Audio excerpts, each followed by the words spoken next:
Hi guys, my name is Akan and welcome to Diary TV. The English Premier League has kick-started. Match day one, they were played over the weekend across various centers in England and we had some interesting results. And the results are as follows. In the first game, defending champions Liverpool hosted Bournemouth and they won by 4 goals to 2. What a nervy game. Liverpool went up 2-0 and Bournemouth came back, scoring 2-2, and in the last few minutes of the game, Liverpool pulled 2 goals back and won by 4 goals to 2. So that was a Friday night game. And on Saturday, the first game that was played was between Aston Villa and Newcastle. Newcastle's Conta, the defender, he was the last man. He made a professional foul and he was sent off. He stopped Anthony Gordon the wrong way and the referee gave him his matching orders. The first red card of the new season went to Conta. Brighton and Fulham. Brighton hosted Fulham. They scored in the second half, 50 something minute, and Fulham, in the last kick of the game, equalized. In the last kick of the game, Muniz equalized from a corner kick, and Fulham went home happy with the points away from home. Newcomers, Sunderland. Sunderland hosted West Ham. Sunderland came back to the Premier League after many years away and they hosted West Ham. You would expect West Ham, a Premier League elite team, will give them a run for their money or will welcome them with a victory at the Stadium of Light, but it was the other way around. Sunderland hammered West Ham by 3 goals to 0, 3 unreplied goals. Congratulations to Sunderland. We hope they have a good season this campaign, 2025-2026 campaign. Tottenham Hotspur, remember they played at the Super Cup against PSG, and they really impressed many of their fans by holding PSG down by 2 goals, but PSG came back 2-2 and the match went into extra time and PSG won on penalties. They were beaten, but they were not disgraced. But against Burnley, they came out smoking. Watch out for that man. Kudus, Ghanaian international, was signed from West Ham and he has been doing wonders. He gave 2 assists to his strike partner Richarlison. The second goal from Richarlison was a blockbuster goal. I recommend you to watch that goal any day. It's very sweet in the eyes to watch somebody going with a volley. Wolves lost 4-0 to Pep Guardiola's Manchester City. 2 of Pep Guardiola's new signing, Tijani Reinders and Cherki, that's fantastic French footballer that came from Lyon. They were also on the score sheet. Well, Erling Haaland has started counting his goals for the season. He also scored 2 goals in that game and they won comfortably, with the new squad that Pep Guardiola is trying to arrange for this campaign. We hope they can go. We should see how far they can go in this year's league. Chelsea versus Crystal Palace. They played out a 0-0 draw at Stamford Bridge. Chelsea, the Club World Cup winners, they were flying high at the Club World Cup, and now it's the new season, but they couldn't nail down a victory. They were only held down by Crystal Palace, as Crystal Palace earned a priceless point at Stamford Bridge. Remember, Crystal Palace played the Community Shield game against Liverpool and they came out smoking. It was 2-2 at regulation time and they went on to win on penalties. They've already had one trophy. They already have one trophy this season, so they are still doing well. Despite 2 of their key players wanting to be sold, they still featured Maguire and Eberechi Eze, who have been linked to Newcastle and Tottenham respectively, also featured in that game. Eberechi Eze's goal was disallowed because of a violation from Maguire. You can see how those 2 players have so much influence on the Eagles.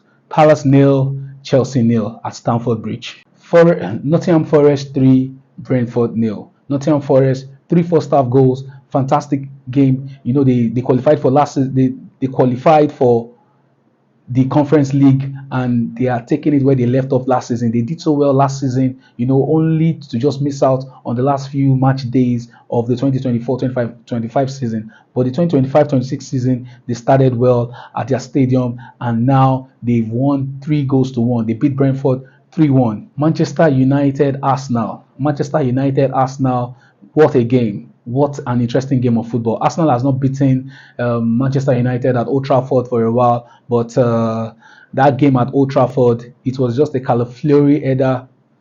Calafiori. It was just a Calafiori header that made the difference. A goalkeeping error, I would say, cost United the game. But second half, United came out guns blazing, but they couldn't come back. Cunha was close, Diogo was close. So but the game, Arsenal held on. They didn't play too well, but who cares? 3 points in the bag for the Gunners. The Gunners, they want to win the league. They came second twice, and now they better not play good football and still win points. The Gunners this season, they don't want to play good football. I'm not saying that, but the way it panned out yesterday, they got 3 vital points in the bag instead of playing good football and still coming out with a draw or a loss. So congrats to Gunners on their opening day fixture victory at Old Trafford. I'll be back with you on the other side of what happened outside of the pitch, what we fans did not see, but the cameras picked it, and or the talking points of some match day games.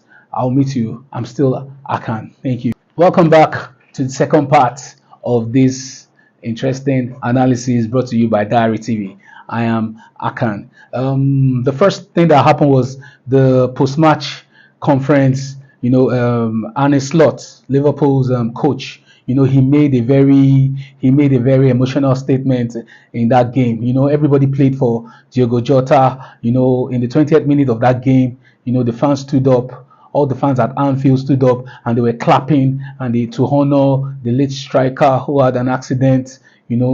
Just before, few weeks before this season started. And Arne Slot said when Bournemouth equalized 2-2 that what he would have done was bring in Diogo Jota, but it was a decision that he couldn't make, even though he had the powers. It's a very emotional statement to make that your player, your striker that played for you for the past how many seasons now, and this is his second season in Liverpool, and he said he was thinking about Diogo Jota. Diogo Jota would have been the right man to come in. But however, Liverpool came back. Federico Chiesa scored 3-2, and who else scored that goal? Diogo Jota's best friend at Liverpool, Mo Salah, he scored. Etiteke, Hugo Etiteke has already put Liverpool ahead, while Cody Gakpo. So before Chiesa and Salah scored, and after the final whistle, Salah was in tears. Missing his favorite teammate at Liverpool. It was an emotional day for Liverpool fans, Liverpool players, and the rest of the players in the Premier League, honoring the Portuguese striker. The second thing I will notice was Eberechi Eze. Eberechi Eze was about making a move to Tottenham, but the deal was still in progress before he traveled down to Stamford Bridge to join his team, Crystal Palace. He wants to join Spurs, and he wants to join Spurs. And the terms on his contract is if he can negotiate a deal before the first match day of the season, he'll be allowed to move. But the deal didn't pull through, and it doesn't mean that the deal is not still on. The deal is still on, but he had to travel down. He gained a late fitness test to play for the Eagles, and he scored a wonderful goal, a free kick, but it was disallowed because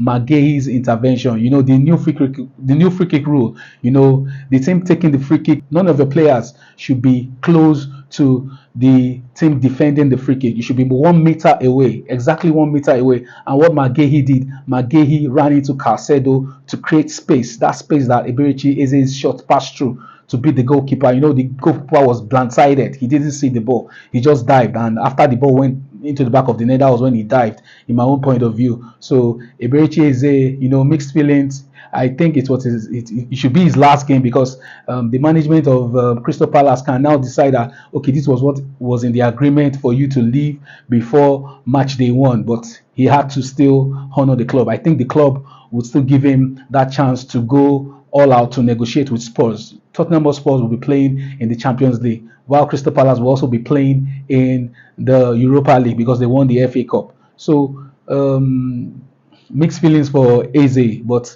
Eze still showed respect to his team, that he's still a Crystal Palace player.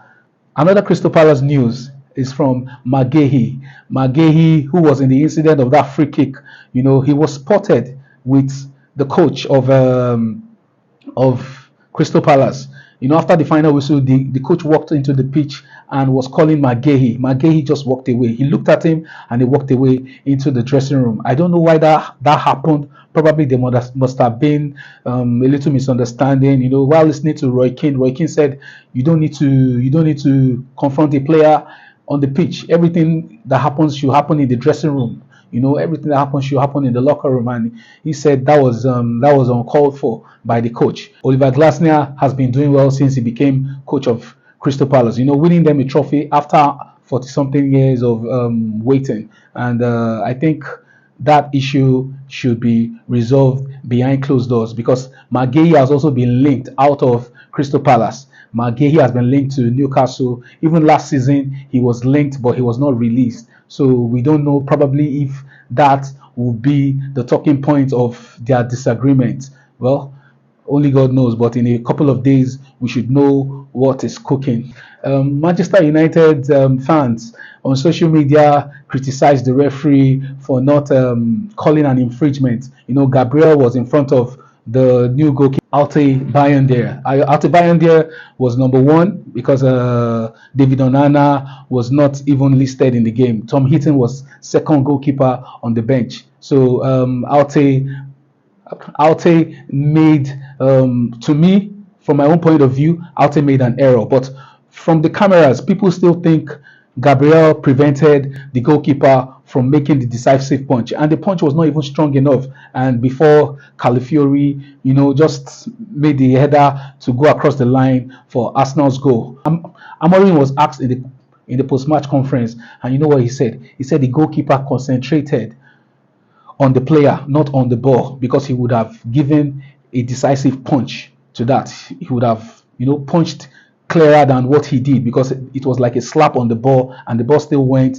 into the path of an Arsenal player before scoring the goal. That was what the coach said. So the coach does not want to give any excuse about what went on inside the 18-yard box. He doesn't want to give the excuse for the referee. He doesn't. But he said on the positive note that United attacked more, which was true. United attacked more. Cunha, Umbueno, the Hamad. When Hamad came in, he also made the difference in that attacking lineup. But the final third was where they were lacking. They couldn't score any goal. And you wouldn't blame them, because Arsenal stood firm and they held on to a 1-0 victory. So those were the things that happened off the pitch in the new Premier League season. Remember, please like our page, subscribe to our YouTube channel.